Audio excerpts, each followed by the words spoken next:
সমষ্টিৰ পশ্চিম মায়ং পঞ্চায়তৰ ৩০ গৰাকী কংগ্ৰেছ কৰ্মীয়ে আহি আমাৰ দলত যোগদান কৰিলে।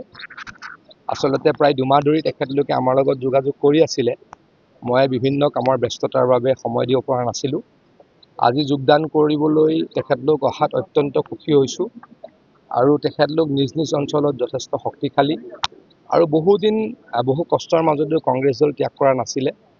কিন্তু এতিয়া কংগ্ৰেছ দলৰ কাৰ্য প্ৰণালীত তেখেতলোক উত্তিষ্ঠ হৈছে আৰু সেইকাৰণে বিজেপি দলত আহি যোগদান কৰিছে। মই কাৰোবাৰ ঘৰত বহি যোগদান কৰিবলৈ নাযাওঁ। যোনে কাৰোবাৰ ঘৰত বহি মণিকূটৰ টকা দিম বুলি মিছা কথা কৈ যোগদান কৰিছিল, তেখেতসকলক আজি বুজাই দিছোঁ যে জাগীৰোড সমষ্টিত ইমান ইজিলি ইলেকশ্যন খেলিব ভৱিষ্যতে নোৱাৰিব। এই যোৱাবাৰ অহংকাৰ কৰা নাই, কোনোবা জিকিছে লাহৰীঘাটৰ ভোটত আৰু ঢিঙৰ ভোটত, ৰূপহীৰ ভোটত কোনোবা জিকিছে, চামগুৰিৰ ভোটত কোনোবা জিকিছে, কিন্তু জাগীৰোডত অতি বেয়াকৈ ধাৰাসায়ী হৈছিল। ৭৭,০০০ ভোটত জাগীৰোডত হাৰিছিল। তেতিয়াৰ পৰা এগৰাকী ব্যক্তিৰ মোৰ ওপৰত হিংসা, কিয় জাগীৰোডত ৭৭,০০০ ভোটত হাৰিল। গতিকে সেইগৰাকী ব্যক্তিক ক'ব খুজিছোঁ যে গড় হত্যা আপুনি ৰোধ কৰিব নোৱাৰিলে, আপোনাৰ বিৰুদ্ধে প্ৰসন্ন তৰুঙৰ হত্যাৰ অভিযোগ আছে। আপোনাৰ দিনত আপুনি যেতিয়া শক্তিমন্ত্ৰী আছিল, আপুনি য'ত হাৰি পেলাই নগাঁৱলৈকে পলাবলৈ বাধ্য হ'ল, সেই মাৰ্ঘেৰিটা সমষ্টিত মই সচক্ষুৰে দেখিছিলোঁ যে ইলেক্ট্ৰিক পোষ্ট নাছিল আপুনি শক্তিমন্ত্ৰী থকাৰ সময়ত, তেতিয়া বাঁহৰ খুঁটা আছিল। গতিকে আপুনি এগৰাকী ব্যৰ্থ মন্ত্ৰী, ব্যৰ্থ বিধায়ক, ব্যৰ্থ সাংসদ। গতিকে আপুনি মোৰ লগত বা আমাৰ সমষ্টিত আমাৰ দলৰ লগত কুচক্ৰান্ত কৰি ৰাজনীতি কৰি একো ফল নাপাব।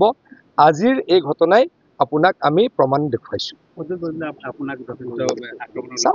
মই কোৰ্টত কেছ দিছোঁ, আকৌ দিম। গতিকে চলি থাকিব। কিন্তু প্ৰদ্যুৎ বৰদলৈ ডাঙৰীয়াৰ এটাই কষ্ট, কিয় জাগীৰোডত ৭৭,০০০ ভোটত তেখেত হাৰিলে, কিয় জাগীৰোডত কোনো এটা অনুষ্ঠানত তেখেতক নামাতে, কিয় জাগীৰোডত ১০০০ মানুহলৈ ক'তো এখন মিটিং পাতিব নোৱাৰে। কাৰোবাৰ ঘৰত বহি ২০টা মানুহ ফুচুলাই লৈ যায়, আকৌ আজি আহি আপোনালোকৰ আগত কৈ দিলে যে আমাৰ নামঘৰটোৰ, মন্দিৰটোৰ, মণিকূটটোৰ পইচা দিম বুলি কৈ ফাঁকি মাৰি লৈ গৈছিল।